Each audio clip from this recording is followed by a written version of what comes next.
माध्यम रागों के माध्यम से आप ह्यूमन ब्रेन को ऑल्टर कर सकते हैं। दहशत, डर, इन सब का विनाश करता है संगीत।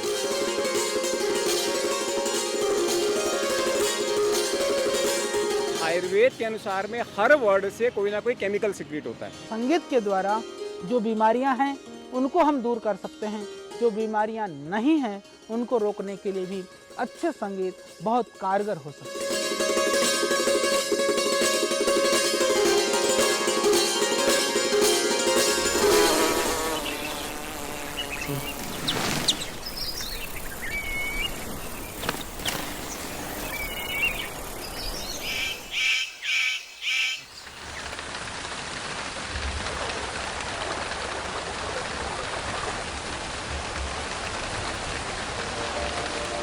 जीवन संगीत है और संगीत ही जीवन है। ये कथ्य यूं ही नहीं बना है, बल्कि जहां संगीत है वहीं से सहजता, सरलता, शांति और क्रांति का राग भी फूटता है, जो सामूहिक चेतना को जोड़ता है, संस्कृतियों का पल्लवन करता है और वही आभा, प्रतिभा, सौंदर्य को प्रतिबिंबित करता है।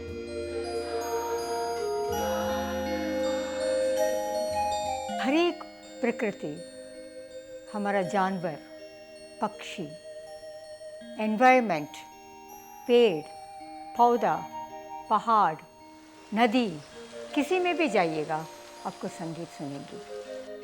स रे ग म प ध नि सा, सा नि र प ब ग रे सा। ये संगीत हर एक में आपको सुनाई देगा।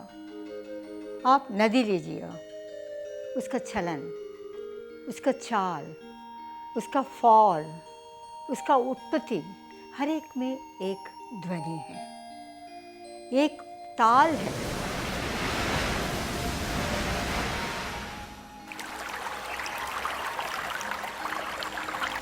जैसे बरसात लीजिएगा, पटक, फर्स्ट इज थ, दे, त, दे, तक, जनु, तक, तिम्मी, धर धर धर धर धर धर धर धर धर धर।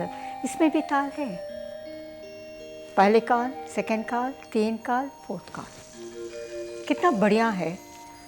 ये जो हमारा शास्त्रीय संगीत अभी हम लोग कर रहे हैं, ये सब इसी को देख करके बनाया गया है, लिखा गया है।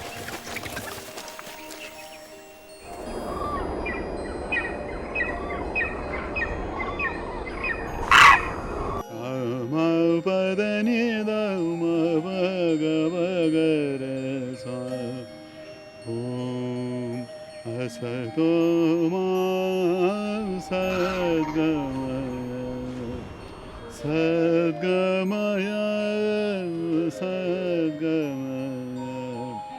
तमसो मा ज्योतिर्गमय ज्योतिर्गमय ज्योतिर्गमय मृत्योर्मा अमृतं गमय अमृतं गमय अमृतं गमय अमृतं गमय। ये आध्यात्म से जुड़ता है, आपको ध्यान लगाने में बहुत मदद करता है। अगर जो स्कूल के बच्चे जो संगीत करते हैं वो पढ़ाई में ज़्यादा अच्छे निकलते हैं, कि वो बोल दो कि भाई क्लास में संगीत मत सिखाइए क्योंकि पढ़ाई में डिस्टर्ब होगा। ऐसा नहीं है, कि पढ़ाई भी ज़्यादा अच्छी हो जाए। तो संगीत से ये बहुत लाभ है, आपके कई रोग नहीं होते हैं उससे। कई रिसर्च चल रही है पूरी, ये देखा गया है कि मरीजों पे कई रागों का अलग बहुत अच्छा असर हुआ है। पेड़ पौधों पे दिखाया गया। बस एक एक्सपेरिमेंट हुआ था कि उनको हार्ड रॉक पॉप म्यूज़िक का वो पौधों को सुनाया गया बड़ी देर तक, वो मुरझा गए। और अच्छा संगीत, वेस्टर्न क्लासिकल म्यूज़िक हो चाहे हमारा हो, वो उस पर असर किया, देखा गया, तो वो खिले। और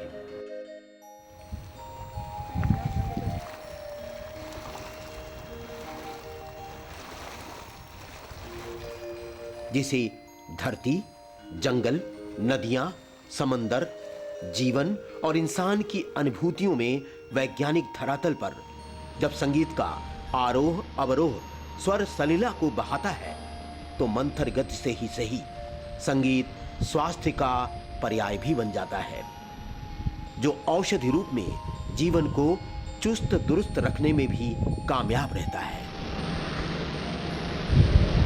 जो आज की ज़िंदगी है इंसान की, उसको हमने बहुत कॉम्प्लिकेटेड बना दिया, बहुत ज़्यादा टेक्निकल और क्लिनिकल बना दिया। चारों तरफ SMS, mobile phone, tab, laptop, इस जाल में हम फंस चुके हैं, जिसको हम समझते हैं कि मॉडर्निटी है और सभ्यता है, सफलता है, उसके एडवांटेजेस हैं, लेकिन उसका एक दूसरा भी हिस्सा है। हर एक चीज़ के दो हिस्से होते हैं। मुझे लगता है कि कहीं हम जो हैं बहुत ज़्यादा अपने आप को स्ट्रेसफुल लाइफ में ढल रहे हैं। इन्हीं तमाम क्रिएशंस के कारण हमारी लाइफस्टाइल, हमारी नौकरी, हमारी एस्पिरेशंस, हम जिन चीज़ों के पीछे भागते हैं, कहीं ऐसा तो नहीं है कि जिनके पीछे हम भागते हैं वही चीज़ें एक्चुअली हमें भगा रही हैं। हम ऐसी ज़िंदगी जी रहे हैं। तो ऐसी ज़िंदगी में म्यूज़िक थेरेपी का बहुत बड़ा एक हाथ है।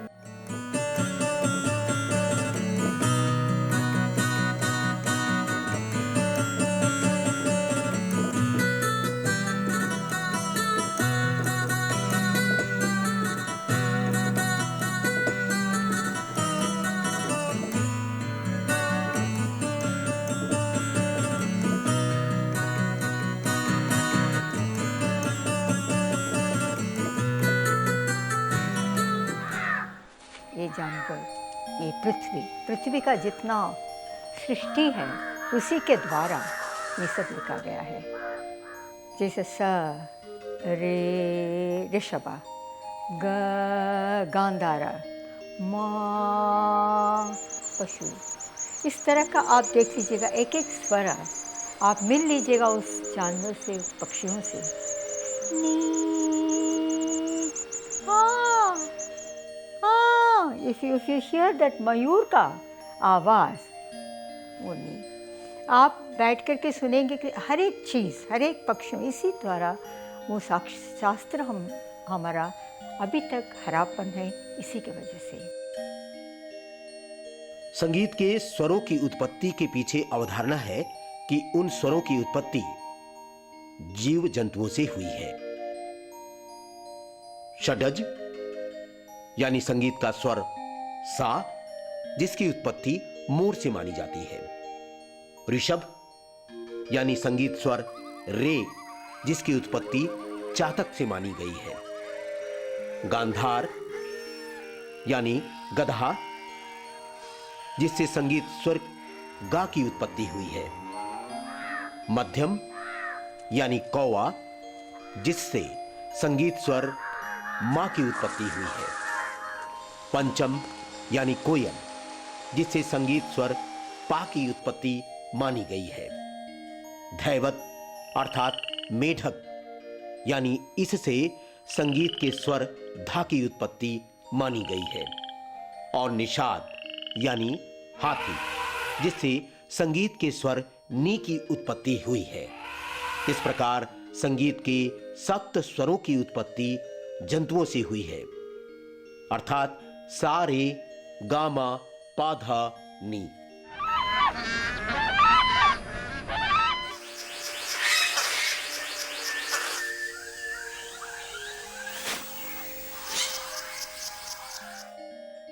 संगीत जीवन का ऐसा वंदनवार है जो मंदिरों के चारों ओर बंधता है और उसका सौंदर्य बोध कराने के साथ जीवंत रस राग रागनी के स्वरों से ईश्वर से सीधा साक्षात्कार भी कराता है। यही वजह है कि जहां भी जीवन है उसका संबंध सीधा संगीत के आरोह अवरोह से जुड़कर संचारित होता है और वही उसे बिंबित भी कराता है। ओम त्र्यंबकं यजामहे सुगंधिं पुष्टिवर्धनम्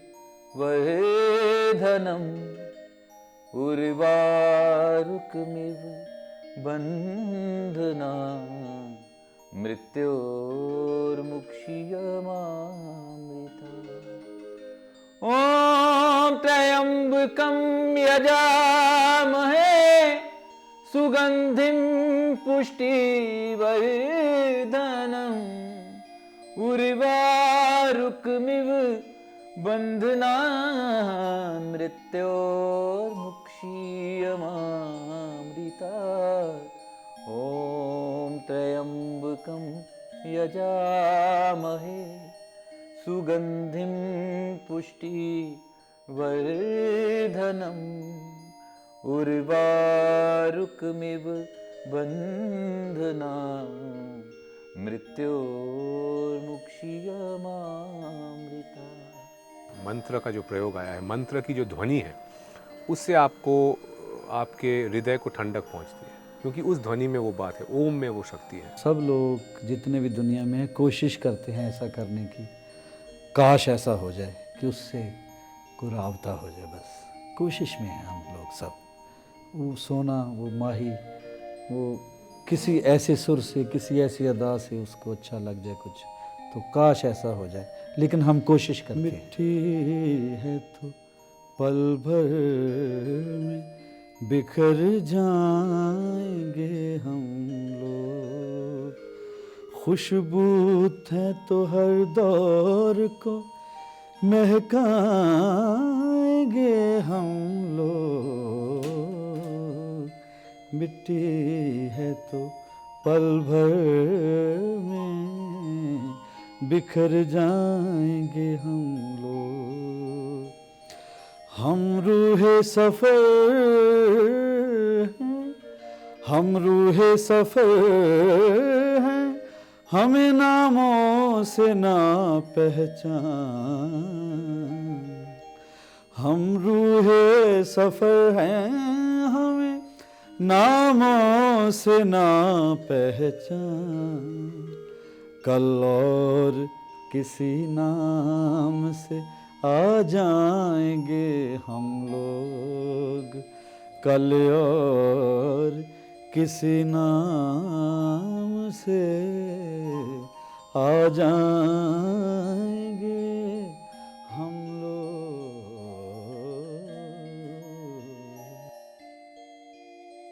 द्रुमयेत् यदन्विष्टं प्रयुक्त भरतेन च महादेवस्य पुरतस्तन्मार्गाख्य विमुक्ततम्। अर्थात ब्रह्मा ने जिस संगीत का शोध कर अवतरण किया, भरत मुनि ने महादेव के सामने उसका सीधा प्रयोग किया। वो मुक्तिदायक और जीवन संचरण करने वाला है। तिटि तिटि तिटि तगन लगन छत्रपति जगतपति देवपति महादेव, और तिटि तिटि तिटि तगन लगन घृणान दिग्गजान मुंडमाल और चंद्रमाल शोभते धारी गुदुम धारी गुदुम धारी गुदुम धारी तुम धा डिमक डिमडम रू बजर बिगन अर्थ दुख दूर कर तत तत तत तन्नन मुनि जन सब करत ध्यान हर हर हर महादेव। संगीत का उद्भव से सनातन रूप में निरंतर विकास होता रहा है। अब आधुनिक वैज्ञानिक भी उसका प्रयोग खुलकर चिकित्सा में कर रहे हैं। उन्हें तमाम असाध्य बीमारियों में भी आशातीत परिणाम मिल रहे हैं। त्रिदोष यानी वात, कफ और पित्त, जो कि पंच महाभूत से बना है और जीवन का मूल है, वो सब कुछ सूर्य स्वर, चंद्र स्वर से आगे बढ़ता है और व्यक्ति की प्रकृति का नियामक बनता है। कमोबेश रागों की उत्पत्ति और उनका प्रभाव भी इसी वैज्ञानिक धरातल पर काम करते हैं। थेरेप्यूटिक जो वैल्यू है साउंड की, that is the therapeutic value of music. कुछ मेलोडीज़ ऐसी हैं जो आपको सुला देती हैं, कुछ मेलोडीज़ ऐसी हैं जो आपको बहुत एग्रेसिव बना देता है, कुछ मेलोडीज़ ऐसे हैं जो आपको पीसफुल और बहुत काम एक स्टेट में ले जाता है। तो एक psychological physiological effect of music on the human brain is extremely powerful. It has been long discovered that even plants grow faster when there is music in the room. तो इंसान तो क्या, पेड़ पौधे भी म्यूज़िक से पनपते हैं, म्यूज़िक उनका भी ग्रोथ फास्ट हो जाता है। तो खासकर आज के स्ट्रेसफुल एटमॉस्फेयर में, स्ट्रेसफुल लाइफस्टाइल में म्यूज़िक थेरेपी और म्यूज़िक के नोट्स का वैल्यू और बढ़ गया है। वर्ल्ड ओवर प्रूव हुआ कि एंग्जाइटी के जितने पेशेंट्स हैं उन पे अगर क्लासिकल म्यूज़िक या दूसरे म्यूज़िक को, जो कि सॉफ्ट म्यूज़िक है, वो अगर उनको कंटिन्यूसली सुनाया जाए या उनको उसकी सुनाने की आदत डाल दी जाए तो उनकी एंग्जाइटी बहुत कम होती है। दूसरा, हार्ट रेट, इन लोगों का जिनका हार्ट रेट हाई हो जाता है, दिल की धड़कन बढ़ जाती है, उनके ऊपर भी संगीत का बहुत असर होता है और वो धड़कन भी कम और नॉर्मल हो जाती है। इसी प्रकार ब्लड प्रेशर के मरीजों पर पूरी दुनिया के अंदर इस पर रिसर्च हुई है और संगीत के माध्यम से ब्लड प्रेशर को भी कंट्रोल और काफ़ी हद तक कंट्रोल करने की उनको सफलता भी मिली है। इसके साथ साथ जो लकवे के मरीज़ हैं, स्ट्रोक के पेशेंट्स हैं, स्ट्रोक के पेशेंट्स के ऊपर दुनिया में माना गया है कि संगीत और साथ में दवाई अगर ये दोनों अच्छी तरह से जोड़ दी जाएं तो स्ट्रोक के पेशेंट्स को बहुत फ़ायदा हुआ है। जब मल्हार की बात करते हैं तो जब तक ये बारिशों का ये सेटन हो जाता है वो सारा ही फ्रेम उसी दौरान का है। और यहाँ रागनिया बहार का देखिए या बसंत का देखें, उनके मिश्रण के कुछ रागाज हैं, ये बिल्कुल सीज़न से जुड़े हुए हैं। सबसे बड़ी बात है कि हमारा टाइम थ्योरी ही ये बात कहता है कि भाई ये मॉर्निंग का फ्रेम है, ये मॉर्निंग मेलोडी होगी, ये दिन का फ्रेम है, दिन में जाएगा, ये सांझ से पहले का है, ये सांझ के बाद का है, ये रात का है, ये मिडनाइट का है, ये मिडनाइट के बाद का है। ये सांचा पूरा ऐसा बना हुआ है और सिस्टमेटिक है, साइंटिफिक है। ऐसा नहीं है कि वे बस बोलने में है, उन्होंने कह दिया और ऐसा हो गया, ऐसा नहीं है। क्योंकि उन्होंने देखा कि इन मेलोडीज़ की अपने अपने टाइम में अगर इनको साधा जाए कि इनका कम्युनिकेशन क्या रहता है, इसका टोटल ह्यूमन बिहेवियर पे कितना इफेक्ट पड़ता है। और वो एक सत्य है, वो साइंटिस्ट इस वक्त इसी में एनालाइज करते रह रहे हैं जो हज़ारों साल पहले हमने यहाँ कहा है। अब वो उसका देख रहे हैं कि भाई क्या क्या हो सकता है। समूची धरती पर सूर्य के 12 जोन हैं। हर जोन के 2 चक्र हैं, यानी 24 घंटों का चक्र है। सूर्य के चक्रों के अनुसार 4 प्रहर निर्धारित हैं और इन्हीं प्रहर या फिर सूर्य चक्रों के अनुरूप ही गीत संगीत में रागों की रचनाएं हुई, जो सप्त स्वरों की वाहक बनकर पूरे जीवन परिदृश्य को संचालित करती हैं। दिन रात, ब्रह्म बेला, सांध्य बेला, सबका अपना ही महत्व है। जीव जंतुओं या फिर मानव जीवन भी सूर्य चक्रों के अनुरूप सूर्य स्वर या फिर चंद्र स्वर को संचारित करता है। जैविक क्रियाएं भी उसी अनुरूप संचारित होती हैं। वैज्ञानिक रक्त संचरण को भी उसी अनुरूप होता मानते हैं।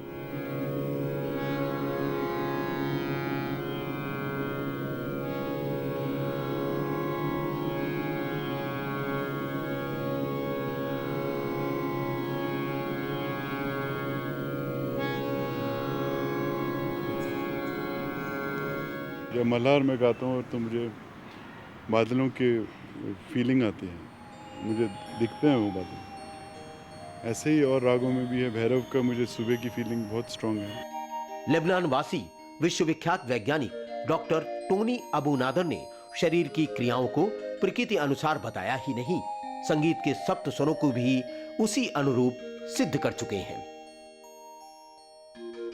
अंतरिक्ष वैज्ञानिक डॉक्टर जॉन हैगलिन मानव मस्तिष्क और अंतरिक्ष की क्रियाओं को आपस में समानता रखते हुए भावातीत ध्यान यानी टीएम से जोड़ते हैं, जो संगीत के आरोह अवरोह अनुरूप शांति प्रदान करती है।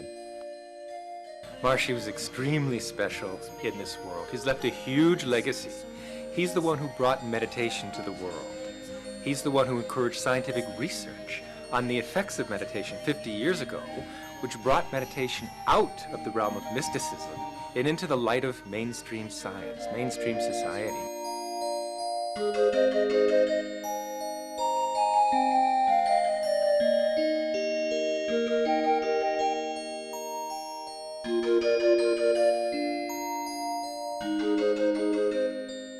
डॉक्टरों का जो भगवान माना जाता है हिप्पोक्रेटस, तो हिप्पोक्रेटस जो थे उन्होंने भी शुरुआत में जब डॉक्टरी की इजाज़त हुई एलोपैथी साइंस की, तो उस समय पे उन्होंने काफ़ी मरीज़ों पे संगीत के माध्यम से एक्सपेरिमेंट किए थे और सफलता हासिल की थी। ये रिकॉर्डेड है और ये डॉक्यूमेंटेड है।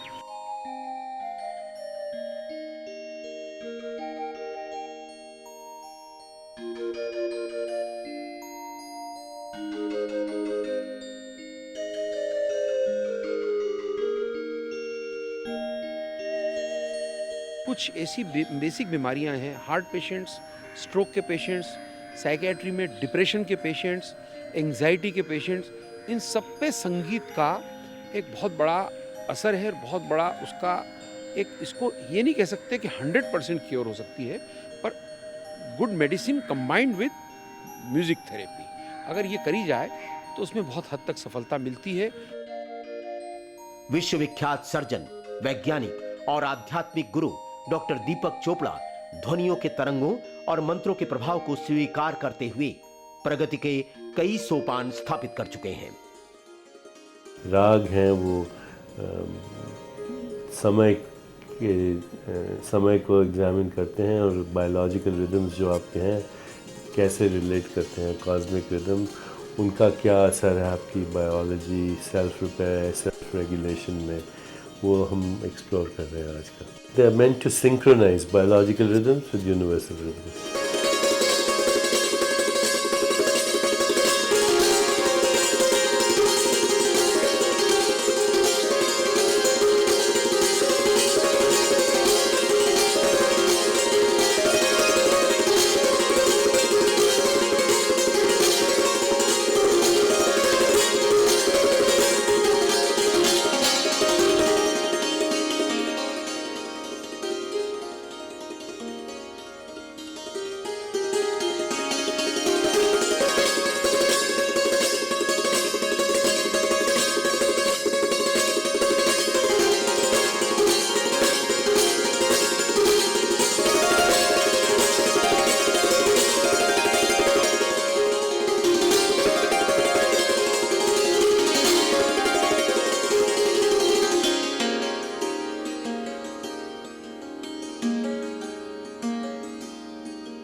अभय ने एक कॉन्सर्ट किया जम्मू की जेल में, जहाँ हार्डकोर लोग हैं।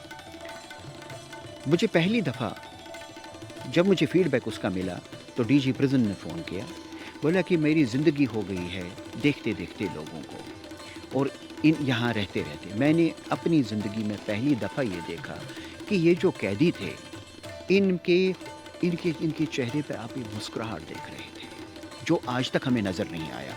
एक उसके बाद जो उनका एक फेशियल एक्सप्रेशन था, जो उनका बिहेवियर था, उसमें हल्का फुल्का कोई चेंज लग रही थी, क्योंकि ये गा रहे थे, वो सारे इसके साथ गा रहे थे। अभय ने सोचा था कि ये कॉन्सर्ट 15-20 मिनट या आधे घंटे में वाइंड अप कर लूँगा। वो अजीब गैदरिंग देख के कम से कम 2-2.5 घंटा वो कॉन्सर्ट चला।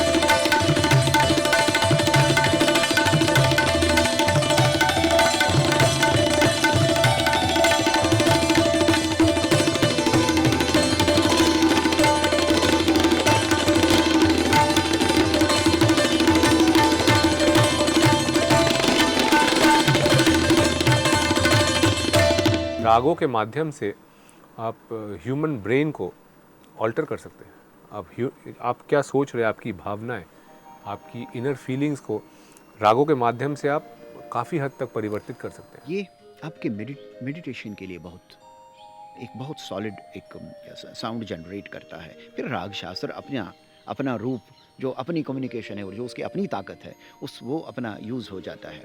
तो दोनों, यानी ये इसकी साउंड, इसकी गति, इसके टोन्स, इसका साउंड थ्रो, इसका एक आकार, इसकी बैठक, और जो राग ये कम्युनिकेट करता है, जो राग शास्त्र कम्युनिकेट करता है, तो जिसके माध्यम से मैं ऑपरेट करता हूँ, तो आप ये समझें कि वो ये फील करते थे कि अगर अदरवाइज़ उनको जो चीज़ हासिल होनी है महीने में, वो इन 4 घंटों में हासिल होती है।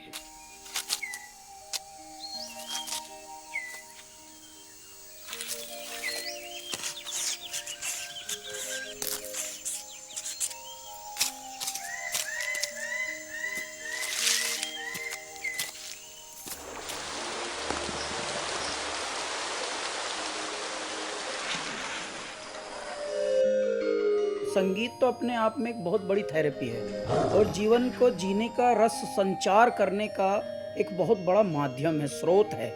और संगीत जैसे हम देह के लिए भोजन करते हैं, आत्मा का भोजन संगीत होता है। क्योंकि आप यदि मृत व्यक्ति को भी थोड़ा संगीत के इर्द गिर्द रखें तो वहाँ पर भी बदबू जो है आनी है, मान लीजिए 4 घंटे में, वो 20 घंटे में आएगी। संगीत का इतना प्रभाव है कि उसको शीतलता प्रदान कर देगा, मतलब मृत शरीर को भी। तो जीवित की तो फिर बात ही अलग है। तो इसलिए संगीत तो अपने आप में एक बहुत बड़ी बूटी का नाम है, बहुत बड़ी दवाई है, औषधि है और ग़िज़ा है। मतलब जो बीमार है उसके लिए औषधि है और जो बीमार ना हो उसके लिए ग़िज़ा है, यानी टॉनिक। चला तो अंबर की कोली भर के चिपका, पिघला तो सूरज को चूमने को लपका। मेरा मन उछला तो अंबर की कोली भर के चिपका, पिघला तो सूरज को चूमने को लपका। गुना भाग जोड़ हो हर फंदे का तोड़ो, गुना भाग जोड़ हो तो हर फंदे का तोड़ो। भर भर घूंट होश कहता पी ले, ओ रंगीले, हाँ रंगीले। ओक से तो पी ले जरा, ओक से तो पी ले, अरे हाँ रंगीले, हो रंगीले। ओक से तो पी ले जरा, ओक से तो पी ले रंगीले।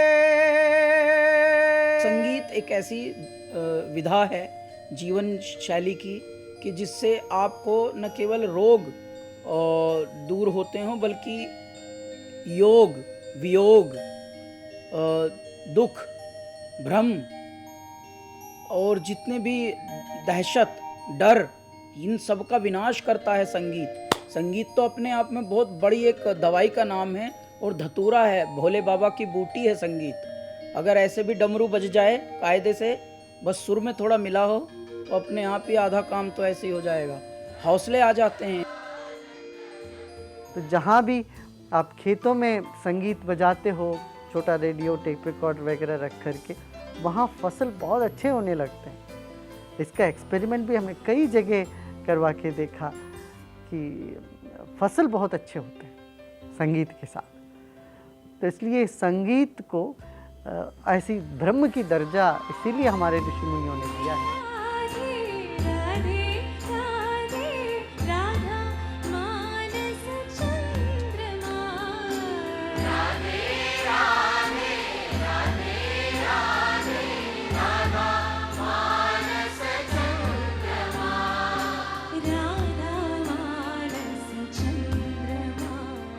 तो संगीत जो कि हमारे खून के अंदर है, हमारी संस्कृति के अंदर है, खास करके क्लासिकल म्यूज़िक, उसको हम लोग काफ़ी बीमारियों को कंट्रोल करने में और हल करने में और उनको जीतने में सफलता पा सकें।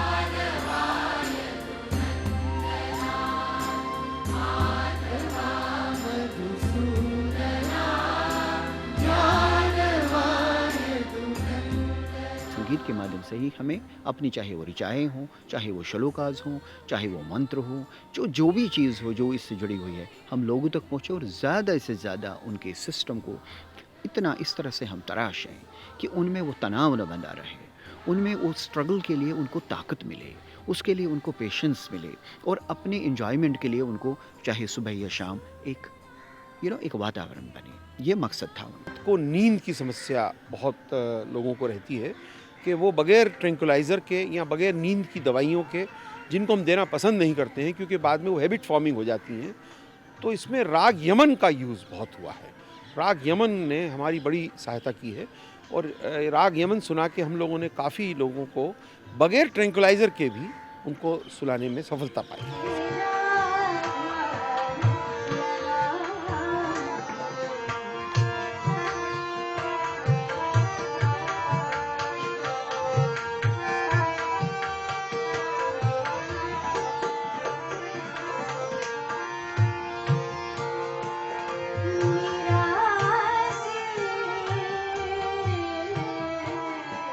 संगीत से व्यक्ति का चित्त बदलता है और उसे शांति मिलती है और उसका क्रोध उमड़ता है तो क्रोध शांत होता है।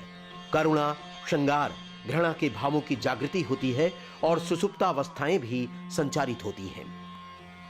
हिमालय की बर्फ से ढकी चोटियां, विराट शिव का व्यक्तित्व, पंचमुखी महादेव का पंच स्वरों की उत्पत्ति करते हुए भाव भंगिमाओं का प्रदर्शन, दैवी स्वरों का गुंजन, आहिस्ता आहिस्ता बर्फ पिघलती है, नदियां बनती हैं, सूर्य की सप्त रंगों की सप्त रश्मियां भी फूटती हैं।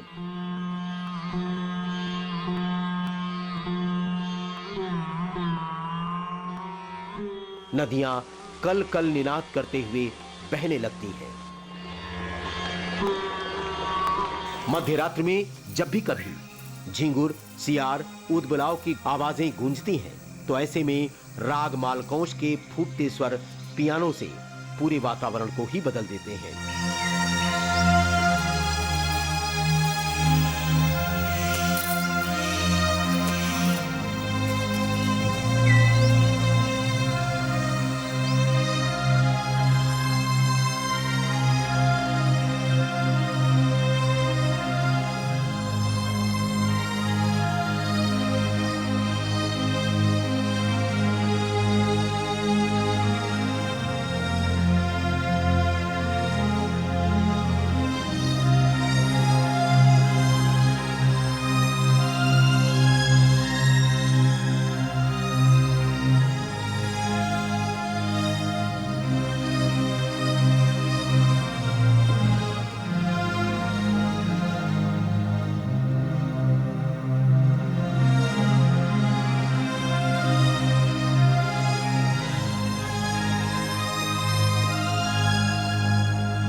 हृदय भीतर दबले धुआं न प्रगट होए, जाके लागी सो लखे की जिन लाए सोए। कायनात में जो है कोई सुर 12 से कोई आगे नहीं है ना पीछे, इनके अंदर अंदर है। जो भी साउंड जहाँ बजता है तो 12 सुरों पे मुश्तमिल है। ये कुदरत का एक तोहफा है, जैसे कहते हैं ना गॉड गिफ्ट। तो इस वजह से जो है ना वो सुर जो है वो खुदा के पैदा किए हुए हैं, और 12 सुरों से ये कोई भी बाहर नहीं है सुर। मेरी वैदिक चैंटिंग आप वात पित्त कफ की तरह निकाल सकते हो, और अगर आप सुबह दोपहर शाम सुनते हो तो वात चैंटिंग अलग है, पित्त चैंटिंग अलग है, कफ चैंटिंग अलग है। उससे आपको सूदनिंग मिलती है, principles remains the same. Hanuman Chalisa का तो मैं बहुत अपने पेशेंट्स को सिखाता हूँ कि हनुमान चालीसा के जो 40 दोहे हैं, पहले हनुमान चालीसा को समझो। दूसरा, इनके दोहों से अगर आप करते हो और करेक्ट वे में प्रोनाउंस करते हो तो आपका रेस्पिरेटरी रेट कम हो जाता है। इमीडिएटली आपका ब्लड प्रेशर कम होगा, पल्स कम होगी, आपकी हीलिंग बढ़ेगी, आपको हार्ट अटैक होने की संभावना कम हो जाएगी, आपकी जो है आगे जाके जो ब्लॉकेजेस हैं उसके अंदर में भी स्टेबल होने के चांसेस ज़्यादा हैं, प्रोवाइडेड आप हनुमान चालीसा करेक्टली आपको पढ़ना आना चाहिए। पढ़ने आने का मतलब है हनुमान चालीसा का कि 2-2 लाइनें आपको, जब तक वो पूरी 2 लाइन ख़त्म ना हो जाए सांस नहीं लेना। यानी कि 40 अगर आप दोहे पढ़ते हो, 40 बार अगर आप 40 पढ़ते हो इसमें जो है, तो इससे क्या होगा, आपकी सांस की गति कम हो जाएगी। और रिपीटेडली करते हो, 6 बार जो पढ़े हनुमान चालीसा जो दुआ है, तो अगर आप 7 या 60 बार या 100 बार अगर हनुमान चालीसा का पाठ करते हो तो सांस की गति कम हो जाएगी, पैरासिम्पैथेटिक मोड आएगा। पैरासिम्पैथेटिक मोड का असर वही आएगा जो मेरी एलोपैथी में बीटा ब्लॉकर का इफेक्ट है। सो हनुमान चालीसा आपको वही बेनिफिट देगी जो बीटा ब्लॉकर देता है। बीटा ब्लॉकर से कार्डियक मोर्टेलिटी कम होती है, हार्ट अटैक होने के चांसेस कम होते हैं। हनुमान चालीसा से भी वही होगा, लेकिन आपको समझ के सही ढंग से इसका प्रोनाउंस करोगे तब हो। आशीर्वाद देते हैं तो याद देते हैं, ठीक है। This is Om. Whenever you say मेरी मत मारी गई, आप यहाँ मारते हो, दिस इज ओम अगेन। जब भी आप बोलते हो आई स्वेयर तो यहाँ लगाते हो, दिस इज हम। जब भी you say I love you say I love you from my heart, this is Yam. Whenever you have doubt, you पेट में गरुड़ की आवाज़ आती है, this is a rum. Whenever there is attachment, there is arousal, this is vum. And whenever there is fear, pant गिली होती है, that is लम। ल और म, लम। तो ल एक कंसोनेंट हो गया और म एक नेजल कंसोनेंट हो गया।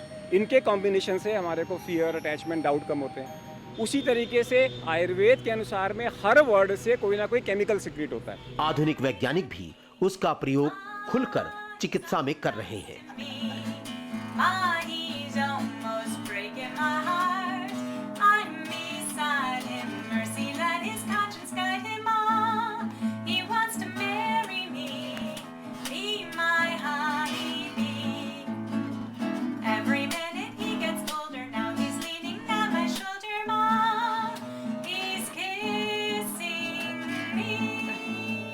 उन्हें तमाम असाध्य बीमारियों में भी आशातीत परिणाम मिल रहे हैं।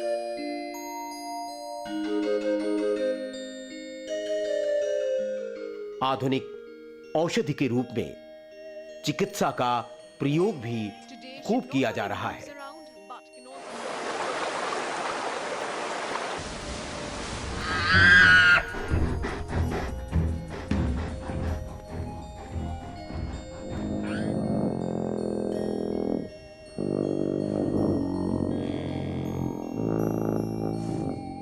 प्रकृति के हिसाब से वात, पित्त और कफ जो शरीर की प्रकृति है, उस प्रकृति के हिसाब से अलग अलग वस्तुओं के द्वारा हम उनका समन करते हैं, उनको घटाते हैं, या जो दोष कम है उसको बढ़ाते भी हैं। परंतु विचारों के द्वारा हम उन दोषों को सम कर सकते हैं, बढ़े हुए दोषों को कम कर सकते हैं।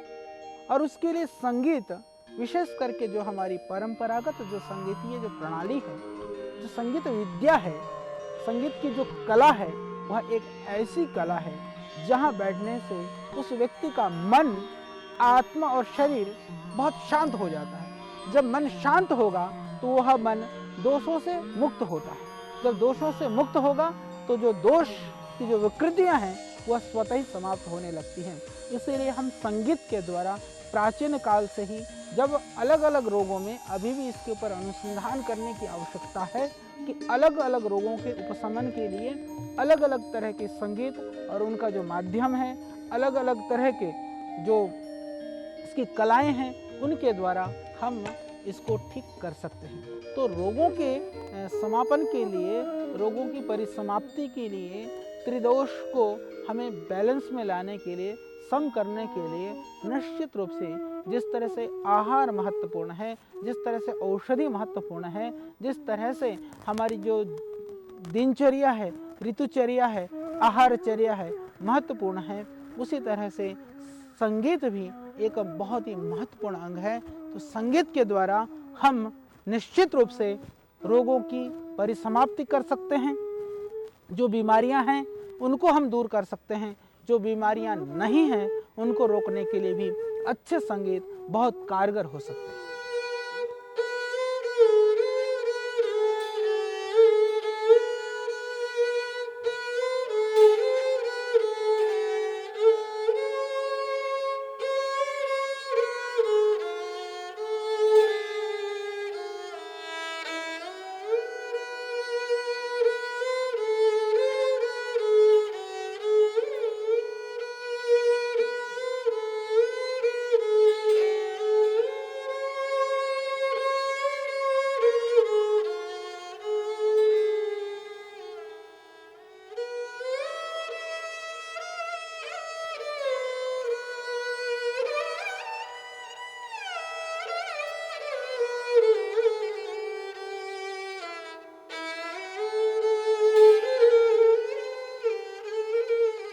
अभी तक तो मैंने इसका प्रयोग किया है तिहाड़ के कुछ कैदियों पे, और वो अच्छा हुआ।